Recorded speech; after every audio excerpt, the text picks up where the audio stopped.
Well, welcome everyone, both to those who have just been participating in our Zoom virtual foyer, as well as those who are watching our online service independently. A particular welcome to you if this is the first time that you have joined us for one of our online services here at Cardiff Heights Baptist Church. My name is Glenn. I'm one of the pastors here at Cardiff Heights Baptist Church in Newcastle. I don't know about you, but it's beginning to get a little bit colder at the moment. I'm feeling the cold a bit more, so I've actually put the jacket on for this week, looking a bit smarter. Perhaps people will take me a bit more seriously. I don't know. But thinking back to last week, when it was still a little bit warmer, it seems, were you here? Did you participate in our special Mother's Day online service? I just loved hearing last week how God is at work in the lives of the three mothers who shared with those interviews. And I was blessed by the Bible passages that they chose to share with us and the worship songs that they also chose as well.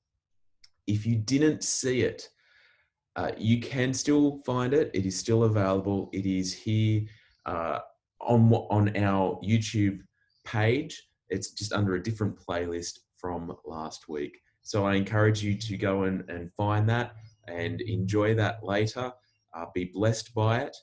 But in any case, we're going to move on with this week's service, but it was wonderful. And if you did get blessed, did feel blessed by it and encouraged last week, and you didn't get around to letting those mothers know, please leave a comment or let them know via email, send them an SMS, etc. I'm sure they would appreciate the encouragement. Again, thank you for everyone that participated. So on to our announcements for today's service. Okay, we have 4 announcements. First, we are up to week three of our May Mission Month. It's always a bit of a mouthful, but May Mission Month.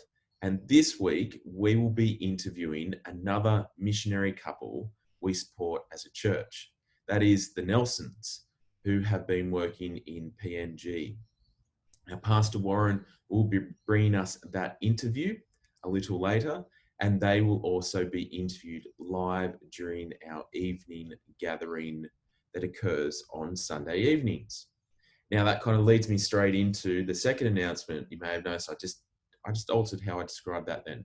So the second announcement is that our experimental evening gathering is being renamed to the unconventional evening gathering. And you're going, oh, Glenn, that's still a bit of a mouthful. It is. So let me explain. The purpose of calling it the purpose of a name should in many ways be a little bit of a mini vision cast as to what it is that you're trying to achieve. And so in calling it experimental, the idea was that it's different, that it's trying new things, doing things in a different way. Now, what I discovered through feedback is that idea of experimental wasn't actually coming out. It was more being seen as, well, experimental is kind of something that you do for just a short time. And so people were saying, can we just drop it now? Can we just call it the evening gathering?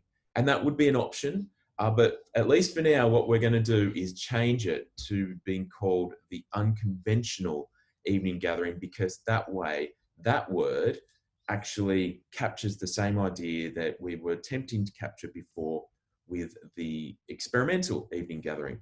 Anyway, I hope that makes sense. And in any case, if you'd like to join in with the unconventional evening gathering, please see the links that we have provided for the Zoom gathering. And you can follow up Pastor Warren if you're still having trouble getting onto that. But it should be a whole lot of fun. Okay, on to the third announcement. At our diaconate meeting this past Monday night, we resolved, when talking particularly about the upcoming planned quarterly church meeting, we'd had significant discussions about how that might be able to occur, use of technology to make things happen, advice from the Baptist Association about how you could go about doing it. But their main advice was, if you don't have to have a meeting, don't have a meeting, because of the difficulties of attempting to do it, and it being a fair playing field for everyone to contribute and listen and have their say and participate. They also advise, if you do have to have a meeting, that you don't have any business that could not be deferred to a later meeting. So it's just kind of more of an update. So what we've decided is that we're going to do, in lieu of a quarterly church meeting, that we will do a quarterly church update. Now, what that means is that's kind of a combined report with ministry reports and so on, written by different ministry leaders, and the other reports that would normally be provided in a verbal delivery during a quarterly church meeting. They will be written down and they will be sent out collectively, and hard copies will be provided for those that don't have electronic means. But they will be sent out. People will have a chance to actually read those. We want to hear your questions and queries and comments, and then you email those back in or give us a phone call and let us know what they are. And then we will answer those questions, and that will be provided in a further update. So I hope that makes sense. There's a little bit more info in the church bulletin. In any case, please email me or give me a call if you want to talk further about that. But we want to make sure that communication channels are open and we're able to continue to be on the same page together and be journeying through this season together.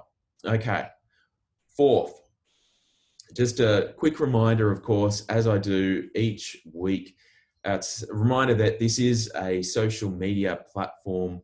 It's online. So the more you like, comment, share, and subscribe, the more this will actually go out to a wider audience and the greater number of people that will be able to be encouraged and blessed, and it will glorify God.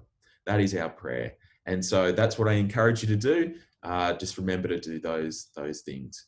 And lastly, the fifth one is, if you would like to contribute financially to the work of the church and you're not presently doing so, we'd love to hear from you. But the details for doing that are provided in the description below.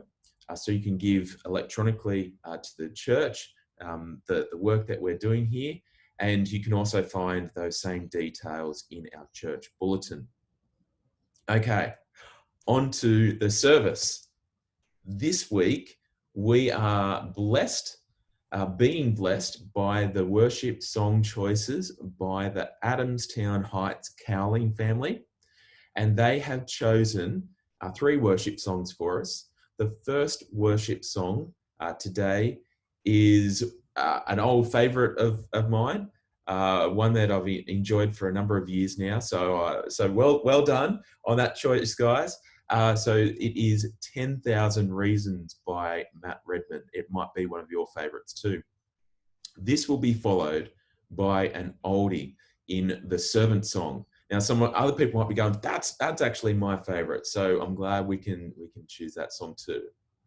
Well, I'm glad that the Cowlings chose that for us. After that song, we will hear from Rob, who is one of our church elders, and he will lead us in prayer. After Rob has finished, I will see you again. So see you soon.